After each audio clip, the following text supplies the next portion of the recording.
অনুদান দিয়ে চলচ্চিত্র নির্মাণ করে আসলে চলচ্চিত্রের কোনো লাভ হয় না। অবশ্যই দীর্ঘ সংগ্রামে আমরা আমাদের অনেক সাথী ভাইদেরকে হারিয়েছি, অনেকে পঙ্গুত্ব বরণ করেছে, জেল জরিমানা হয়েছে, অনেকের বাড়িঘর নষ্ট হয়েছে, অনেকে পাশাপাশি মনে পড়ে সেই সমস্ত সহযোদ্ধা ভাইদের যাদেরকে আমরা এর মধ্যে হারিয়েছি। তো যে কারণে আজকের এই সফলতা আমাদের, সেটা হচ্ছে আমরা গণমানুষের পক্ষে কথা বলেছি, গণমানুষের অধিকার আদায়ের পক্ষে কথা বলেছি এবং দেশের শান্তি, দেশের নৈরাজ্য বিদায় করার জন্য আমরা আন্দোলন করেছি। আগামী দিনগুলো আমরা তারেক রহমান সাহেবের নেতৃত্বে বাংলাদেশকে একটি সুখী সমৃদ্ধ বাংলাদেশ হিসেবে দেখতে চাবো এবং ইনশাআল্লাহ তারেক রহমান সাহেব সেটা প্রতিষ্ঠা করবেন। কারণ তিনি বলেছেন যে হিংসা বিদ্বেষ নয়, রাজনীতি হবে গণতন্ত্রের জন্য, রাজনীতি হবে জনগণের মঙ্গলের জন্য। এবং তিনি প্রথমে এসেই বাংলাদেশে একটি শব্দ 3 বার উচ্চারণ করেছেন, শান্তি শান্তি শান্তি, এবং এই শান্তি প্রতিষ্ঠায় হবে তার লক্ষ্য এবং আমাদের লক্ষ্য। আমি আসলে পুরো সমিতিকে দায়ী দিব না সিনেমার এই অবস্থার জন্য। তার কারণ হচ্ছে কি, দেখেন বিশ্ববাজারই সিনেমার জন্য খারাপ হয়ে গেছে, মানে কোথাও তেমন একটা ছবি চলছে না, মানে বাংলাদেশে না, বাংলাদেশের বাইরে বম্বেতে যেমন ধরেন আপনারা প্রতি বছরই আমরা শাহরুখ, সালমান, আমির খানদের 3টা 4টা করে ছবি পেতাম, এখন তো বছরে একটা পাই না। সো পুরো ওয়ার্ল্ডে গ্লোবালি কিন্তু বিজনেস নষ্ট হয়ে গেছে ফিল্মের।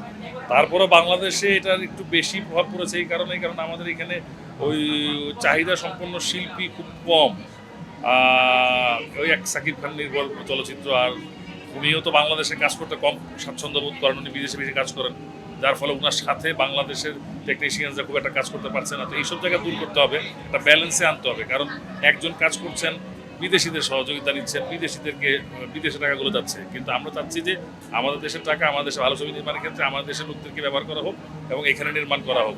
সেই ক্ষেত্রে আমরা পদক্ষেপ নেব। আরেকটা হচ্ছে যে গভর্নমেন্টকে আমি এটা আগেও বলেছি, এখনও বলি, যে ওই অনুদান দিয়ে চলচ্চিত্র নির্মাণ করে আসলে চলচ্চিত্রের কোনো লাভ হয় না। সেই টাকাটা, যে টাকাটা অনুদান দেওয়া হয় বছরের 25 কোটি 30 কোটি বা যাই হোক, সেই টাকা দিয়ে গভর্নমেন্ট নিজে যদি তত্ত্বাবধানে ছবি নির্মাণ করেন, ভালো প্রযোজক, ভালো নির্মাতাদের দিয়ে, ভালো শিল্পী, ভালো টেকনিশিয়ানদের দিয়ে, তাহলে চেষ্টা করে দেখা যেতে পারে যে আমাদের চলচ্চিত্রটা করতে পারে কিনা। আর সেকেন্ডলি হচ্ছে যে প্রেক্ষাগৃহের যে সমস্যাটা, আমাদের সরকারি উদ্যোগে প্রতিটা জেলায়, অন্ততপক্ষে 64টা জেলায় ভালো 2টো করে সিনেমা হল যদি হয়, মানে বর্তমান মানুষ এরকম চায় একটা ফুড কোর্ট থাকবে, একটা বাচ্চাদের প্লেগ্রাউন্ড থাকবে, পাশাপাশি সিনেমা হল, এইরকম যদি 64টা জেলায় অন্তত 128টা হয় বা 130টা হয়, হয়তো আস্তে আস্তে সিনেমার আমাদের বাজার বাড়তে হবে।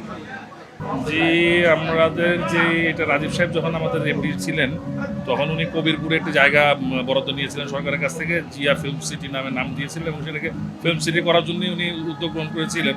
উনি তার অকাল মৃত্যুতে সেটা হয়তো আর আগে বাড়েনি।